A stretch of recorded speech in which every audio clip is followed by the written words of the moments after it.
Ikaze kuri chano yacu Papa Kenji TV nk'ibisanzwe. Aka kanya ngiye kubagezaho inkuru y'akababaro ubwo nageraga mu karere ka Rulindo.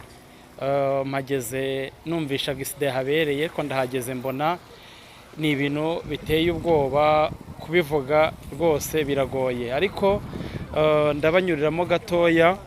Icyateye agisida, imodoka yari imituruka Nyabugogo iri kujya ku Gisenyi,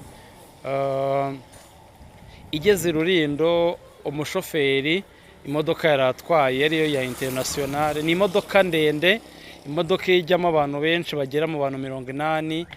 Rero yageze Rulindo, ipine ry'imbere riratoboka rirameneka, hanyuma nibwo shoferi yabuze balance kuko yari afite umuvuduko, abura balance, nibwo yarwanye nayo yobagurika abagonza igiti kubera uburemere bw'imodoka. Rero iribarangura, hari ahantu mu manga, ahantu harehare cyane hasaga uhapimishije ijisho cyangwa kagenda mu ngero, yamanutse iramanuka iribarangura ku buryo harimo ikilometero cyose ahantu mu manga yibaranguye.